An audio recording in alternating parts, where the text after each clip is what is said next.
കേരളത്തോടുള്ള railway അവഗണനയ്ക്കും കേന്ദ്ര നിയമന നിരോധനത്തിനും എതിരെ ഡിവൈഎഫ്ഐ മനുഷ്യച്ചങ്ങല തീർത്തു. ഇന്ന് വൈകുന്നേരം 5-ന് കാസർഗോഡ് മുതൽ തിരുവനന്തപുരം വരെയാണ് മനുഷ്യച്ചങ്ങല തീർത്തത്. ജനദ്രോഹ നിലപാടാണ് റെയിൽവേ കേരളത്തോട് കാണിക്കുന്നത്. സംസ്ഥാനത്ത് ട്രെയിനുകളിൽ ജനം നേരിടുന്നത് ദുരിതയാത്രയാണ്.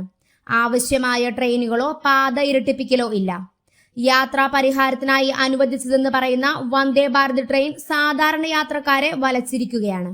വന്ദേ ഭാരത് വന്നതോടെ സാധാരണക്കാർ പോകുന്ന ട്രെയിനുകൾ മണിക്കൂറുകളോളം പിടിച്ചിടുന്ന സ്ഥിതിയാണ്.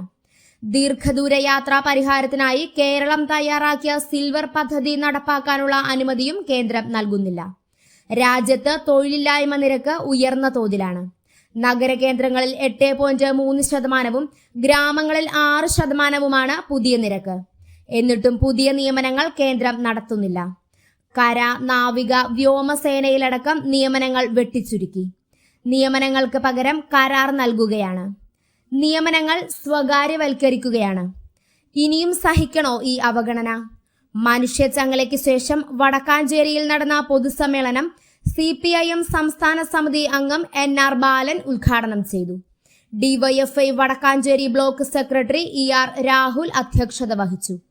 വടക്കാഞ്ചേരി MLA സേവ്യർ ചിറ്റിലപ്പിള്ളി, നഗരസഭാ ചെയർമാൻ PN സുരേന്ദ്രൻ, ഡിവൈഎഫ്ഐ ജില്ലാ നേതാവ് CR കാർത്തിക തുടങ്ങി ഒട്ടനവധി യുവജനങ്ങളും വർഗ ബഹുജന സംഘടനാ പ്രവർത്തകരും വടക്കാഞ്ചേരിയിൽ നടന്ന മനുഷ്യച്ചങ്ങലയിൽ പങ്കാളികളായി.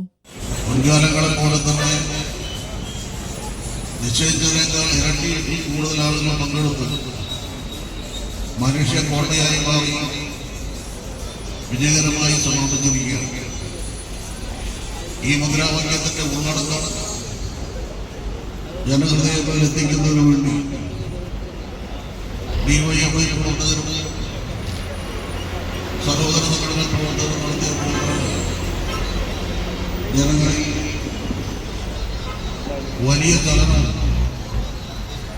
ആവേശകരമായ പ്രതികരണവുമാണ് ഉണ്ടാക്കിയത്. കഴിഞ്ഞ 10 വർഷക്കാലമായി നമ്മുടെ രാജ്യം ഭരിച്ചുകൊണ്ടിരിക്കുന്ന BJP ഗവൺമെന്റ്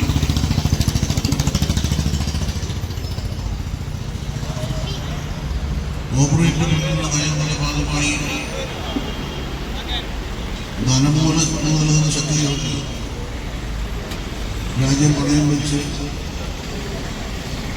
തങ്ങളുടെ പ്രധാന അജണ്ടയായ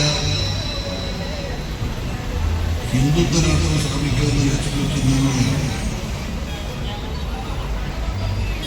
ഇന്ത്യയിലെ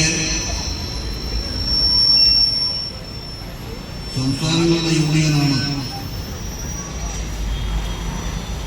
കേന്ദ്ര